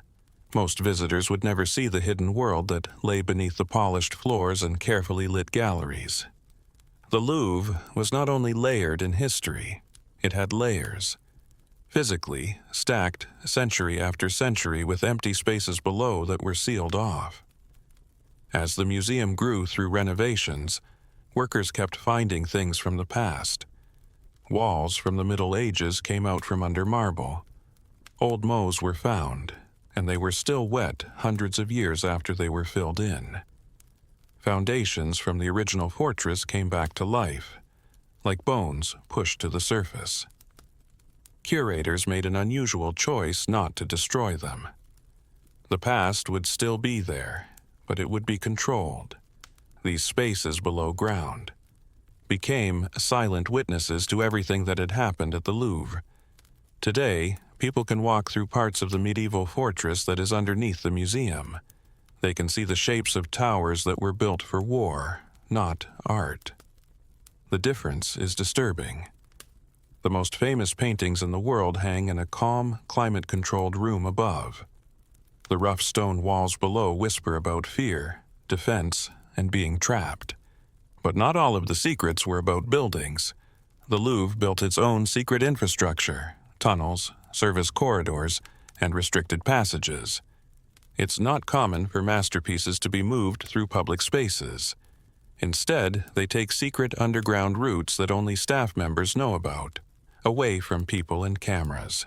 The museum has its own shadow circulation system that is important but not visible. These hidden spaces became lifelines during times of trouble. During the war, artworks were quietly moved out through back corridors and tunnels, packed up and sent away without anyone knowing. The Louvre learned how to hide its treasures during times of unrest and occupation, without looking empty. What visitors see has always been carefully chosen, not just for how it looks, but also for how it fits into the bigger picture. There are also stories that never made it into official records, objects that were mislabeled, works that were quietly removed, and discoveries that were never published because they made neat stories harder to tell. Museums look organized, but they are based on choices. What to show, what to keep secret, and what to forget. There are more than just secret rooms in the Louvre's hidden past. It's about being able to control memory. Every museum is a debate, in terms of history, and the Louvre's case is made stronger by what is underneath it. The building celebrates civilization above ground. It keeps its worries below it. Castle, palace, museum. None of them completely took the place of the others. They are stacked on top of each other, and anyone who looks closely will see that the Louvre is more than just a place to store history. It is history itself, still holding its breath below ground. The Louvre looks timeless, calm, authoritative, and universal today. Millions of people go through it. Doors every year, with the help of maps and audio tours that promise to make things clear and organized. But this feeling of permanence is carefully planned. The modern Louvre has been changed many times over the years to fit each era's ideas about power, culture, and legitimacy. The glass pyramid, which came out in the late 20th century, is the most obvious sign of this change. It was meant to make access and circulation more modern, but it was controversial from the start. People who didn't like it saw it as an invasion. Supporters praised it. There was a lot of talk about symbolism, but there was also a pattern that was familiar. The Louvre is once again changing to stay in the middle, useful and under control. The pyramid did not take the place of the past. It changed how the public interacts with it. What visitors see today is the result of hundreds of years of choosing. Not only choosing the art, but also choosing the story. Some things become famous around the world. Others are still in storage and can't be seen. Captions condense whole histories, while uncomfortable origins, looting, coercion, and erasure are often made less harsh or left out. This is more about design than trickery. Museums don't show everything. They never have. The Louvre has power because it can make history seem settled. The walls are quiet, labels are sure of themselves. The building used to be a mess, with sieges, massacres, and revolutions, but now it's all in order. But those events still affect what is on the walls and what is not. There is always security. Cameras keep an eye on everything. Guards walk around with calmness that comes with practice. Climate systems are always buzzing, too. Keep fragile things safe. The logic of the fortress never went away. It just changed shape. In the past, walls kept kings safe. Now, systems keep artifacts safe. The goal stays the same. Keeping power by controlling space. But the Louvre also stands for something real. It is a place where people face their own history. Beauty next to violence. Genius next to exploitation. Few buildings are so open about their contradictions. It wasn't by chance that the Louvre became a museum. It was.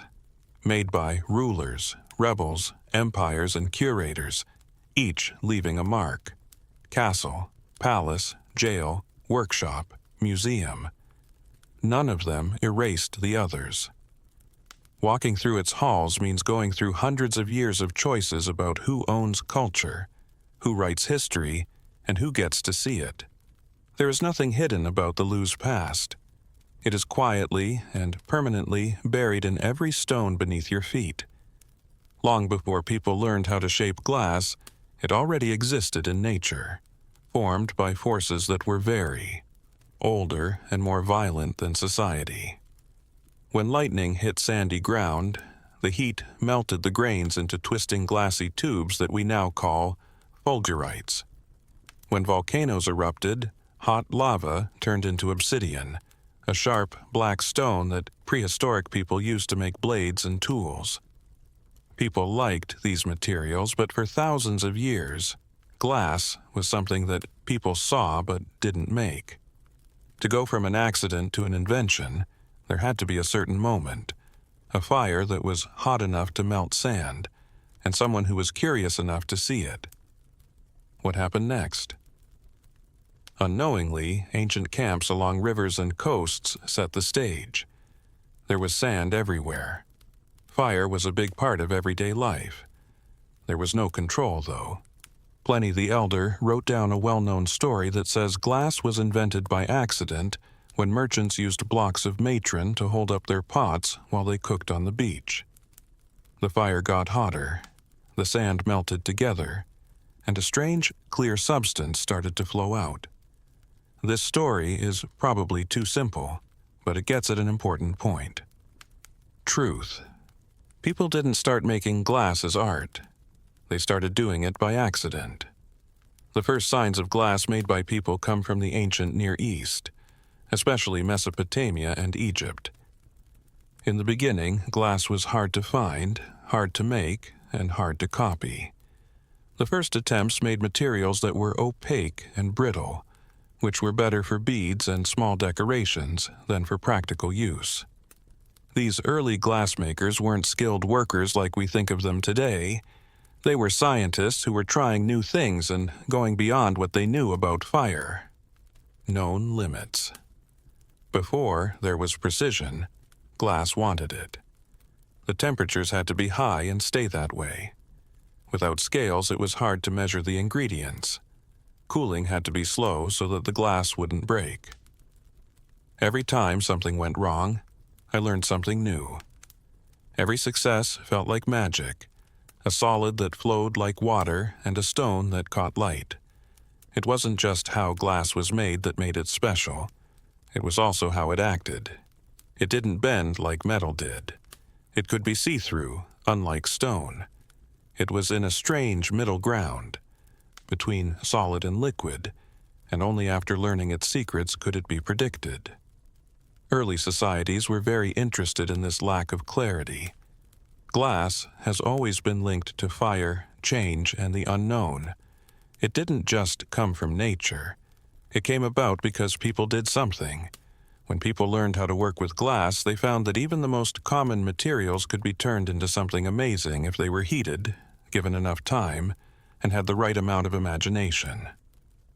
Once people figured out how to make glass, it didn't become a common thing. It turned into a luxury. It was hard to make glass in the past, and it was also expensive and hard to predict. These traits made it perfect for sacred spaces and the upper class.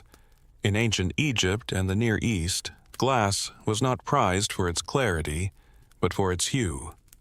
Deep blues, greens, and whites that weren't see-through looked like precious stones like lapis, lazuli, and turquoise, which were linked to power and divinity. In ancient Egypt, the royal family was in charge of making glass, and it was very successful. Workshops were often connected directly to temples or palaces, and recipes were kept very secret. Sometimes, glassmakers worked with metalworkers and jewelers, but they were their own experts.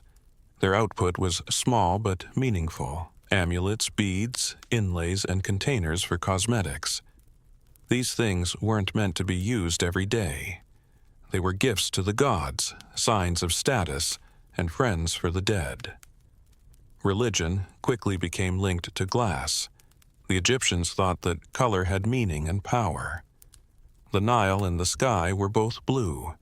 Green stood for new life and regeneration. People thought that glass could hold color forever, so they used it to freeze sacred qualities into physical form.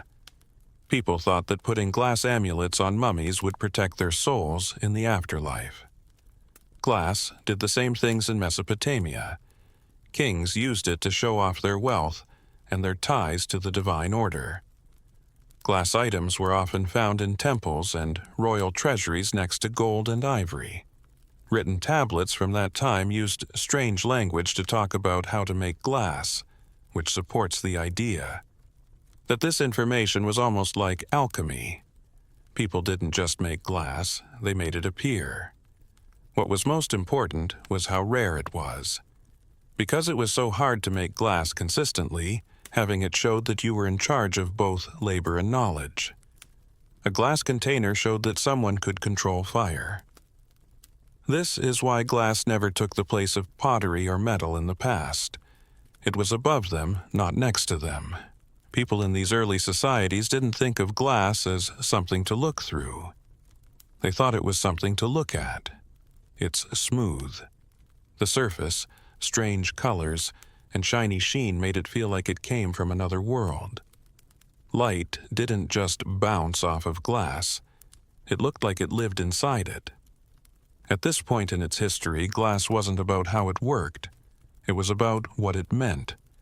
It linked gods to rulers, the living to the dead, and people to the power of fire to change things. It would be a long time before glass came down from temples and tombs and into the hands of regular people, where it would change the world in much more useful ways. Priests or other religious leaders did not start the real revolution in glass. Not kings, but engineers. As the Roman Empire grew across the Mediterranean, it brought with it a desire for size, efficiency, and usefulness. People no longer thought of glass as rare or strange. It was about to be useful. This change turned glass from a rare, holy thing into a material that changed everyday life. Roman glassmakers learned how to make glass from earlier cultures, but they kept making it better and better.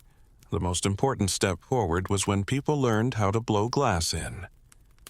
The first century before the Common Era. Artisans could quickly and consistently shape vessels by blowing up molten glass through a hollow tube. The time it took to make things went down a lot. Prices went down. Glass was no longer unique. People started using glass containers in their homes, bars, and stores for the first time.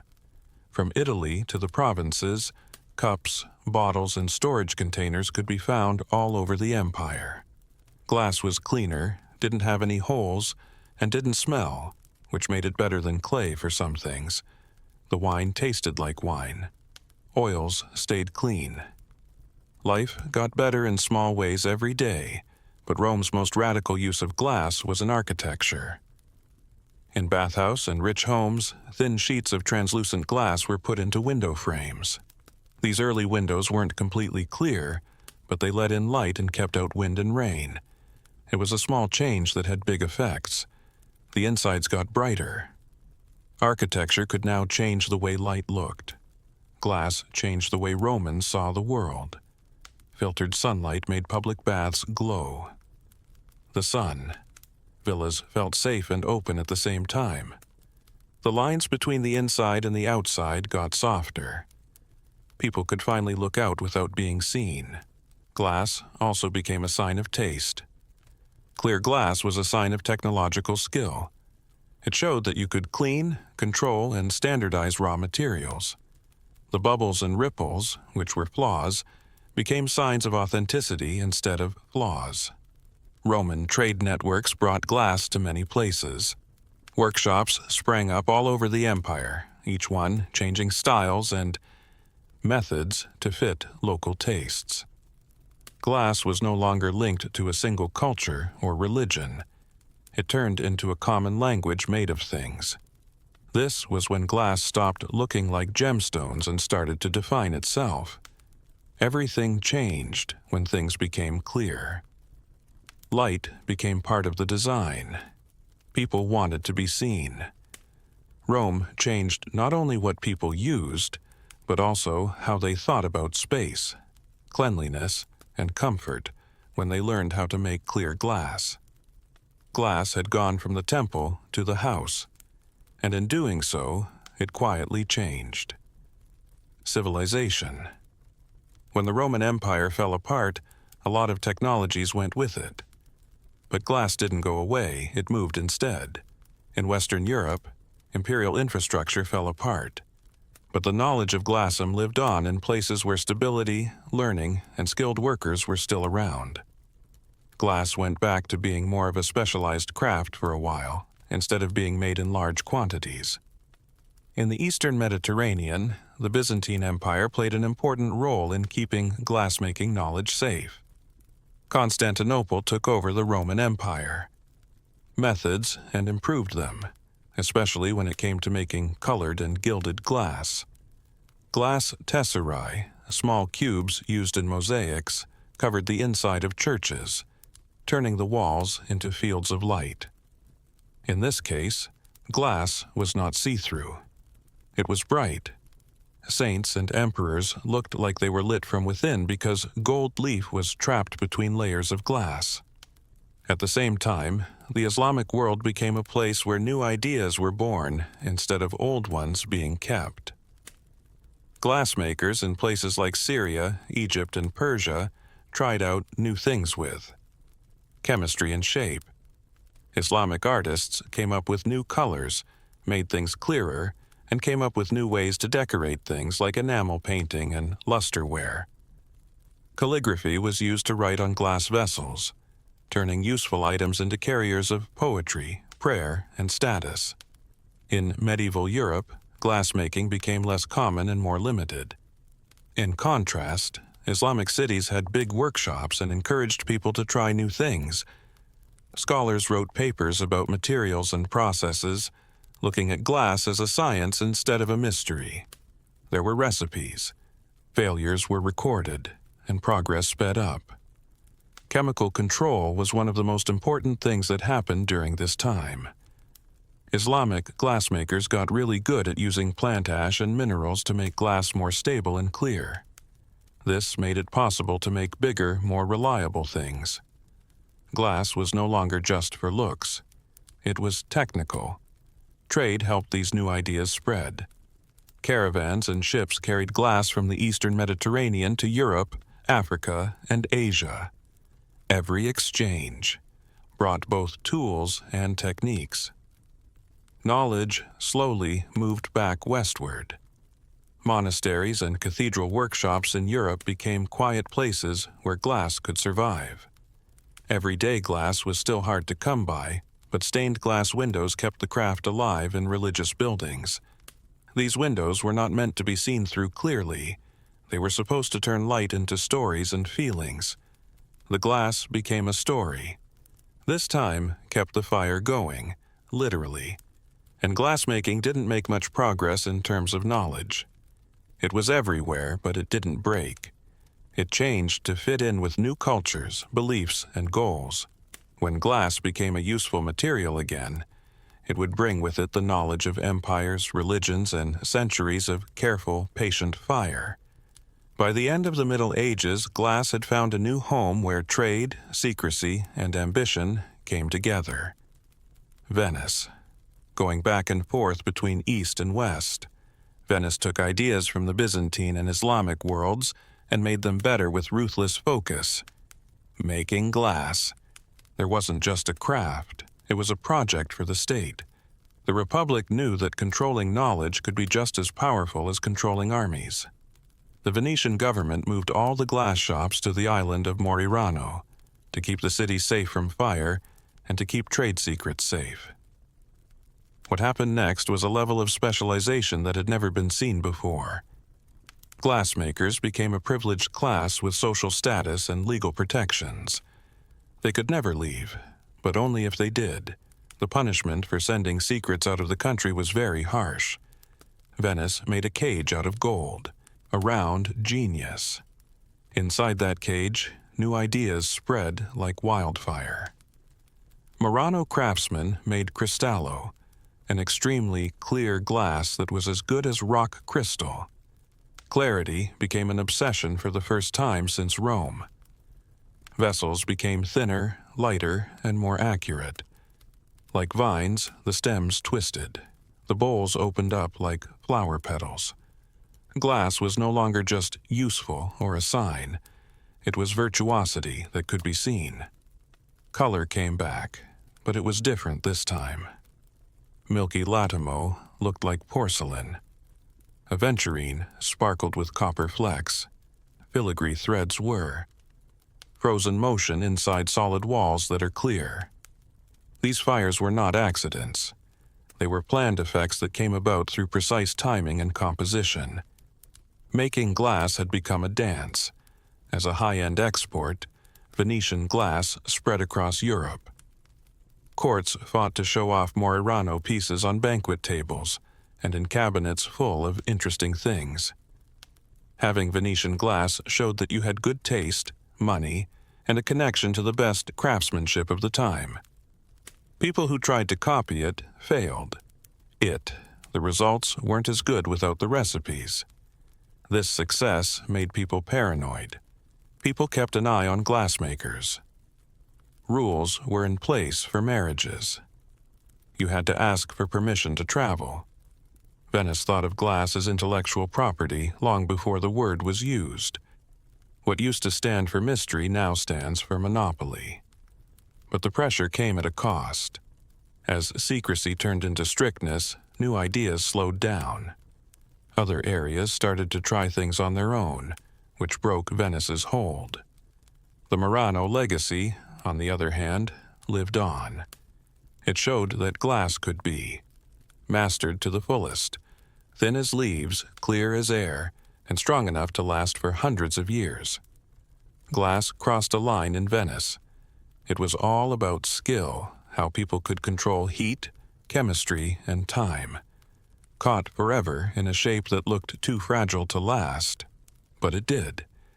As glassmaking methods got better, glass left the workshop and the table and started to change how people saw the world. The biggest change happened when people stopped seeing glass as an object and started seeing it as a medium. Something you could see through, trust, and learn about. Clear window glass slowly spread across Europe. First in churches and rich people's homes, then to the rest of the world. Light, which used to be hard to find and only went in one direction, could now be controlled. The insides got brighter. Walls didn't have to be thick and strong anymore.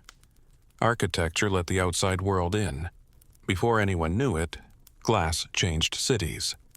But the real change happened when glass learned how to bend light. There had been crude versions of early lenses for hundreds of years, but they became useful when they became clearer and more consistent. Curved glass could make things look bigger. Concave glass could help people see better. Eyeglasses first appeared in Europe in the late Middle Ages, and they quietly helped the scholars, scribes, and craftsmen live longer. Aging eyes no longer limited knowledge. Then curiosity took over. The glass lenses were stacked, shaped, and lined up. The result was the telescope and the microscope. Devices that broke old ideas about size and location. The heavens were not fixed anymore. Lights built into crystal spheres. The world around us was no longer smooth and whole. Glass showed movement, flaws, and depth that had never been seen before. With lenses, people could see mountains on the moon, rings around faraway planets, and tiny living things moving around in a drop of water. These discoveries weren't philosophical arguments. They were facts that changed how people saw the world. Glass became a hazard. Religious and political leaders knew this. Right away. A substance that enabled individuals to perceive independently undermined inherited veracity. Observation put doctrine to the test. Measurement went against tradition. The transparency of glass encouraged a novel mode of thought. Skeptical, empirical, and restless, glass also made its way into printing and navigation. Presses got better with glass plates. Lenses improved maps and tools. Sailors used glass compasses and other optical tools to cross oceans. Empires grew because of clear accuracy. What made glass so strong was its lack of bias. It did not argue. It was clear. Once you saw something clearly, you couldn't unsee it. Glass made what you saw into proof. This chapter was a turning point. People didn't just make glass anymore. It became a part of the way people thought. It became an extension of the human eye, fixing it, improving it, and eventually questioning humanity's place in the universe. From this point on, glass was always linked to science, exploration, and doubt. People no longer saw the world only through the eyes of authority. It was looked at through sand that had been burned and learned how to tell the truth. For most of its history, glass was made by skilled workers in small shops. Even at its best, production was slow, fragile, and limited. That all changed when industrialization came along. Artisans used to carefully tend to fire, but now machines did. Glass was about to lose its closeness and gain a level of reach that had never been seen before. The most important change was scale. New furnaces burned hotter and longer than any fireplace that people used. Wood was replaced by coal. The temperatures stayed the same. Recipes became more stable. What used to take days of careful work could now be done all the time. The sheets of glass got bigger. Bottles became the same size. What used to be seen as flaws that made people unique were now seen as flaws that needed to be fixed. Factories turned glass into buildings. Windows were no longer just for churches and palaces. They showed up in town homes, schools, stores, and eventually even factories. Buildings that are full of light. The pace of city life changed. Interiors no longer needed open doors or daylight. Work went on. There was more surveillance. Being able to see became normal. Glass also changed the way businesses worked. Bottles were a safe and cheap way to store food and medicine. Chemical experiments needed glass containers that didn't rust and made reactions easy to see. There were more and more labs. Science sped up. Glass became the quiet partner of progress. The most exciting new thing was the development of new ways to make flat glass. Over time, methods improved until it was possible to make large, fairly even panes of glass. Storefronts changed the way people did business. Now, things could be shown behind clear barriers, where they could be seen but not touched. They encouraged desire. People started to see what they were eating. This time also saw a change in work. Glass workers lost their freedom. Factory discipline and mechanized processes took the place of skills that had been passed down from generation to generation. The things that were made survived, but the culture around them changed. Glass was no longer hard to find or strange. It was to be expected, but something deeper happened. People stopped noticing glass when it became so common. It became impossible to see through. Even though they took up a lot of space, people stopped noticing windows. The glass-shaped experience quietly separates the inside from the outside, the public from the private, the observer from the observed. By the end of this chapter, glass had become a part of everyday life. People no longer thought it was beautiful. People trusted it as a place to live. The walls became see-through. Containers became neutral. Vision became a constant. Glass had changed from something holy to something that people needed every day. And by doing this, it got the world ready for its last role. Not just showing reality, but also changing it completely. By the 20th century, glass didn't make a sound anymore. It quietly surrounded us, changing modern life so much that it became almost invisible. Skyscrapers went up with shiny skins around them. Cities became mirrors that stood up. Glass now shows openness where stone used to show strength and permanence, control and efficiency. Architects adopted glass as a philosophy. Transparency meant being honest. Light suggested moving forward. Buildings made of glass said they had nothing to hide, but they showed everything back to the viewer. Offices with lots of light and lots of people watching. Glass made things open while also letting people see what was going on. You could see, and you were seen. Glass got better because of new discoveries in chemistry and engineering. The safety glass broke without killing anyone. The tempered glass got stronger than intuition would let you. Laminated glass was hard to break and get into. The substance that once scared glassmakers because it was so fragile became strong enough to hold together. Walls didn't have to feel strong anymore to be strong. Glass also got smaller at the same time.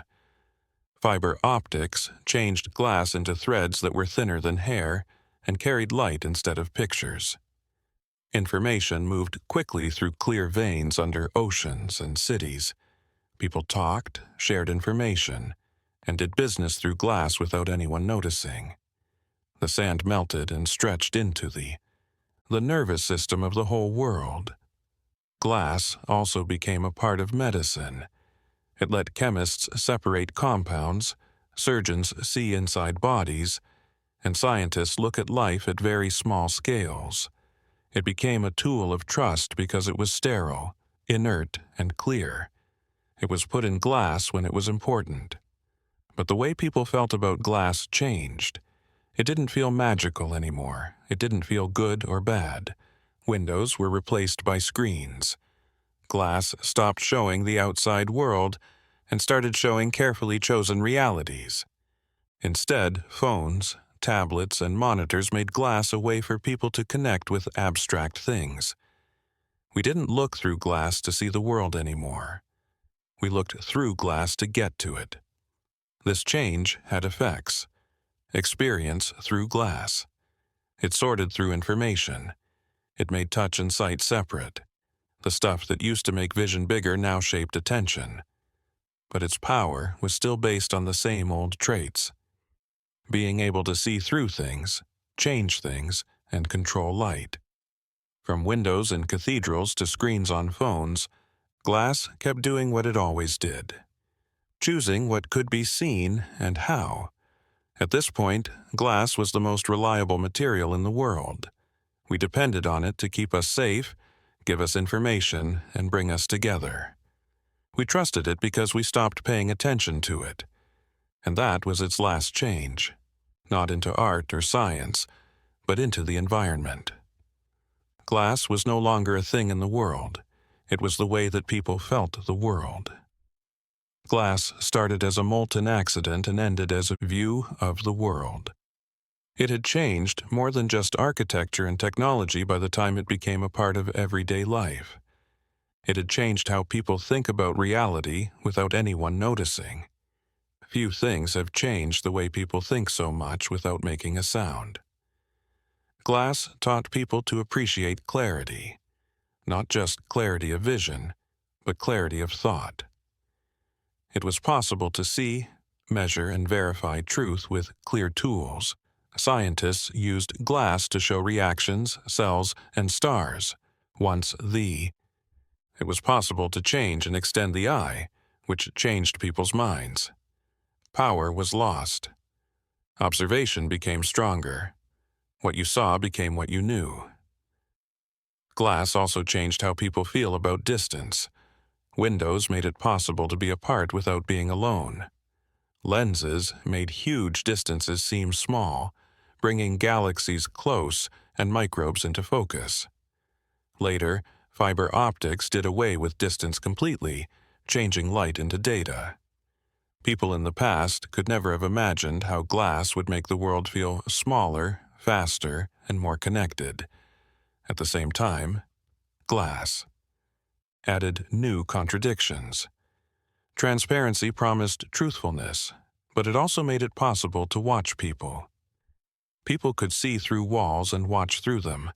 Windows on display made people want things. Screens drew attention. Glass never made these things happen. It just made them happen. People made the decision about how to use glass. Glass has a strange quality that makes it unsettling. It feels solid, but it can break when hit. It protects while still being weak. It separates but doesn't completely divide. These contradictions are like the desire of people themselves, the wish to control nature while still being open to it. That urge found the perfect partner in glass. Glass still sits on the line between being there and not being there. The screen shows a face that isn't there. A window shows you a world you can't touch. A lens shows truths that make you uncomfortable. Glass does not replace experience. It only changes it. Always reminding us that perception is not neutral. It is shaped. The chemistry of glass isn't what makes it special. It's how long it lasts. Civilizations fell apart. Empires went down. Ideas about religion changed. Glass worked with all of them. It worked for gods, kings, scientists, merchants, and machines, but it didn't belong to any of them completely. Glass has always been a way for people to see better and sometimes to hide behind that clarity. It started as molten sand and ended up as stained windows, obsidian blades, and digital screens. It is still a material that comes from fire and patience, and it requires control but punishes carelessness. Glass didn't just change the way people look at the world. It changed what they think is true and what they expect to see when they